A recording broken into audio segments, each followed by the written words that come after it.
Oi, gente, sejam bem-vindos, vocês que nos acompanham através das plataformas do Canal Rural. Estamos mais uma vez aqui no estúdio do Canal Rural em São Paulo para a entrevista da semana e hoje o assunto é sobre adestramento. Vem aí Pan-Americano e mais para frente um pouco Olimpíadas.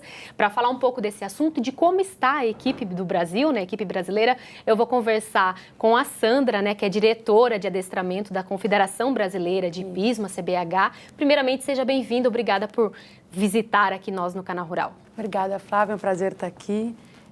Obrigada pelo espaço aqui para o adestramento, né? A gente é que agradece. Bom, como eu disse, né, estamos aí já próximos ao Pan-Americano e os preparativos, os treinamentos, as fases, né, que classificam não para durante todo o ano anterior, ficam acontecendo muito aquecidas. Eu queria falar a partir disso, como estamos nesse momento, quais são as etapas, né, que são essas classificatórias, que a gente sabe que depende de um número de fatores ali para sair essa equipe, né? Como que estamos agora, nesse momento? Então, nós temos no Brasil 4 observatórias, né? Foram março, abril, maio e junho. Fora isso, a gente está observando provas também, a gente deixou aberto para cavaleiros do exterior, seja nos Estados Unidos ou na Europa. Nós temos um cavaleiro tentando vaga pela Europa e a gente está colhendo dados, né? Observando, vendo resultado, manutenção, né, estabilidade nos resultados, toda avaliação veterinária também. Então, assim, é um processo extenso, né, para poder... E um processo difícil, né, porque são muitos atletas bons, animais bons, e aí você tem que fazer essa avaliação para poder ir definindo conforme os resultados dele. É um trabalho muito técnico, né, e de olhar ali também, né? É bastante complexo, né, porque o cavalo é um animal, então, assim, a gente não pode exigir também que ele se apresente em todas as seletivas que vai ter. Né, de repente eles 100%. vão voltar, né? Ou nessa não me convém por tal qual motivo, então vai em 3. Mas não então, pode desconsiderar por causa disso, né? A gente tem que respeitar os tempos do cavalo, né? Mas casualmente a gente também tem um grupo muito jovem competindo, então assim, a gente está bastante contente mesmo, porque né, às vezes o adestramento é associado com o esporte assim, de gente mais velha, mas não, casualmente aqui no Brasil a gente tem uma equipe muito jovem, porém experiente, né, que já foram a Jogos Pan-Americanos, a Sul-Americanos, a Jogos Olímpicos. Então, eu acho que realmente a gente tem uma leva muito boa de atletas. E isso acaba também tendo visibilidade para o esporte como um todo, né? Para a modalidade, né? Porque quem assiste Pan-Americano, Olimpíadas, vê ali jovens, se inspiram, né? E para o esporte em si, para nós como seleção brasileira aí também, a gente vê um futuro maior com esses jovens, né? Então vamos falar um pouquinho deles. Quais são os principais destaques, os atletas que mais têm chance aí para chegar para o Pan e posteriormente para Olimpíadas? Então, às vezes eu fico sempre com medo de falar nomes, porque vai que a gente esquece, né, na hora, assim, no ar. Mas, assim, nós temos cavalheiros realmente bastante experientes. João Vitor Oliva, Mauro Pereira Júnior, João Paulo dos Santos,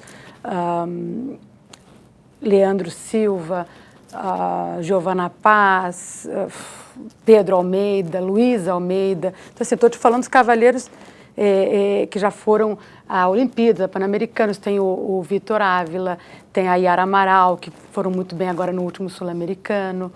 Então, todos eles estão realmente assim, são cavaleiros experientes, né? E ainda tem alguns novos que ainda não tiveram a chance de participar de um Sul-Americano, de um Pan-Americano, mas que estão começando. Tem o Rodolfo Riscala, que é o número 1 do Para-Equestre e está montando na Europa. Ele pode também competir. Deu outra visibilidade, né? O hipismo como um todo, né? Então, assim, temos uma turma, é o que eu te disse, jovens, mas realmente com muita bagagem, né? Então, é inspirador, é motivador, é muito bacana realmente para o esporte, para o momento do adestramento, tá muito bom. E como que funciona o momento final de fechar essa equipe? Quantos atletas vão para o PAN? Quantos vão para Olimpíadas? Como que funciona? Então, nós podemos mandar 4 para o Pan-Americano, mas a gente pode mandar um reserva. Provavelmente nós vamos mandar esse reserva. No Pan-Americano vai ser já é o segundo ano de Pan-Americano que vai acontecer assim, é uma equipe mista. A gente tem o que a gente chama de Small Tour, que são umas provas fortes, e a gente tem o Big Tour, que é a prova da Olimpíada, que é um pouco mais forte. Para o Pan-Americano já é a segunda edição que eles vão fazer essa equipe mista. Então você pode compor de 3 de Small Tour e 1 de Big Tour. se você quiser que a sua equipe concorra a ir realmente para a Olimpíada, a gente precisa ganhar uma medalha, a gente precisa ter pelo menos um cavalo de Big Tour na equipe, essa é a nossa estratégia, conseguir a vaga, né, no Pan-Americano, conseguir não só a medalha, como a vaga olímpica. E esse método dá uma possibilidade maior, eu acredito, né, de você mesclar essa equipe. E eu acho assim que também já é uma iniciação de preparativos para a Olimpíada. Então, assim, eu acho que provavelmente a gente deva mandar, não é nada fixo, porque até o último momento um cavalo pode ter um problema, pode mancar, então assim, a gente depende muito dessa parte veterinária e, obviamente, até acabarem todas as observações em junho, a gente não pode tomar nenhuma decisão. Mas, em princípio, deve ser algo de 3 do Small Tour, um cavaleiro de Big Tour e um reserva de Big Tour. Por que o reserva de Big Tour? Porque se acontece alguma coisa já em Lima, eu tenho que ter um reserva dessa categoria, senão eu automaticamente estou fora da Olimpíada. Tem que pensar em tudo isso, Tem que pensar em tudo isso, com antecedência, né? Até brinco, às vezes as pessoas me perguntam alguma coisa e eu falo, mas você está falando de quê, né? Porque tem gente pensando na seletiva da semana que vem, eu já estou fechando a programação da seletiva do mês que vem, já mexo nas regras da Olimpíada, então às vezes falo assim, peraí, vocês estão falando de que mês, que ano? Me atualizem. E agora falando um pouquinho dos atletas, como que está o treinamento deles? Eu soube que o Vitor Oliva, ele tem vindo para o Brasil, né? Está treinando um pouco lá, um pouco na Europa, como é o mais comum, né? Os atletas ficarem lá na Europa. Como que está o treinamento dessa equipe? Então, o João Vitor em especial, ele é um cavaleiro que ele foi buscar realmente melhorar, ele está fazendo um caminho muito bom de ir para a Europa, se aprimorar tecnicamente, montar cavalos diferentes. E ele mudou agora recentemente, ele tinha um treinador na Alemanha, ele mudou de treinador, continua na Alemanha, mas está agora com a Maria Caetano, que é uma portuguesa que está indo muito bem nas provas, está lá no ápice. E ele divide o tempo dele entre a Alemanha e o Brasil. Então, antes das seletivas, ele vem para cá, treina, compete, volta para lá, continua com os cavalos novos, que ele também está pensando na Olimpíada, ele precisa... no hipismo a gente sempre fala que quem tem 2 tem 1, né? Quem tem 1 não tem 1. Então, assim, ele precisa ter mais de um cavalo para tentar a disputa, porque pode acontecer alguma coisa. E ele tem treinar com os dois, né? Senão e ele tem feito essa transição, um pouco lá, um pouco aqui, né? E está indo muito bem. E ele está indo muito bem nas seletivas. E agora eu queria que você falasse um pouquinho, né, sobre a sua função. Você tem uma experiência aí grande já na modalidade, né, também juiz internacional. Conta um pouquinho pra gente da sua bagagem, o que no dia a dia, né, todo esse seu conhecimento interfere no seu trabalho ali como diretora da CBH. Então, o dia a dia é bastante puxado, né? Como você falou, agora já sou juiz internacional, 4 estrelas, já fui a 2 Pan-Americanos, eu como amazona.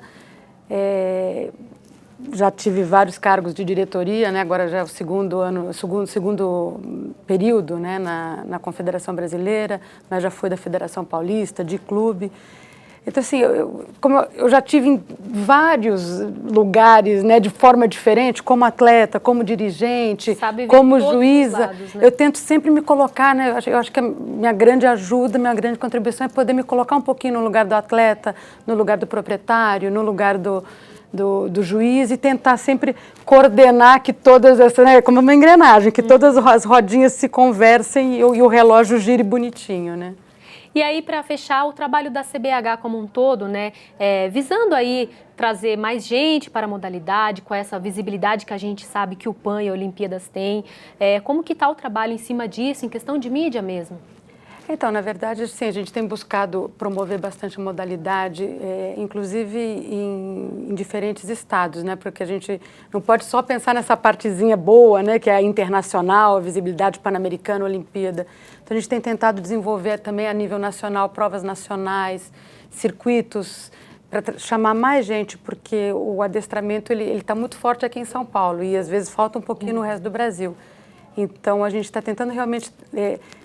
mudar, né? Porque às vezes viajar é muito caro, então a gente está tentando que os juízes vão até lá, provas, e aí a gente faz como se fosse um circuito, mas quem viaja é o juiz, e aí tem divulgação, porque aí, claro, você recebe, sei lá, uma prova dessas no Rio Grande do Sul, ou no Paraná, ou em Minas Gerais. Esse ano a gente vai conseguir levar para Minas Gerais, o Rio de Janeiro já está um pouquinho desenvolvido também, então sempre dá o que falar, né? Então a nossa ideia é isso, é conseguir que todos esses cavalheiros que existem rankings lá fora estejam dentro do ranking nacional, se animem a vir ao Campeonato Brasileiro, e tudo isso vai criando promoção também, visibilidade para o esporte.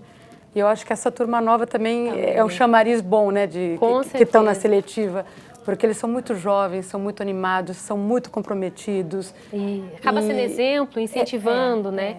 E com essa também questão de você ter provas em outros locais, claro, a consequência disso é que surjam novos atletas, né? Se Deus quiser, né? O que a gente quer justamente é o fomento, é levar cada vez mais, né, que esses atletas percebam que existe o adestramento, que é uma modalidade encantadora. Com certeza. Muito técnica, difícil, solitária. Linda de assistir. Solitária entre aspas, né? Lado é linda de assistir. Porque eu acho que assim, a relação com o cavalo que você tem é muito forte, né? Mas ela não é diferente de um esporte em equipe, né? Então, mas é uma modalidade linda e eu acho que muitas pessoas que de repente praticam alguma outra modalidade de hipismo, já conhecendo o adestramento, vão se encantar e querer se aprofundar. Com certeza, que assim seja, né? Que a modalidade cresça. Muito obrigada pela sua participação, vim contar pra gente um pouquinho como que tá, né, essa equipe brasileira de adestramento, coisas novas acontecendo durante todo o ano, como eu disse, e também assim que definir a equipe, assim que tiver novidades, pode voltar aqui para contar pra gente. Volto sim, obrigada pelo apoio. A gente é que agradece. Bom, essa foi a entrevista da semana, a gente falou sobre adestramento, vem aí o Pan-Americano e também a Olimpíada.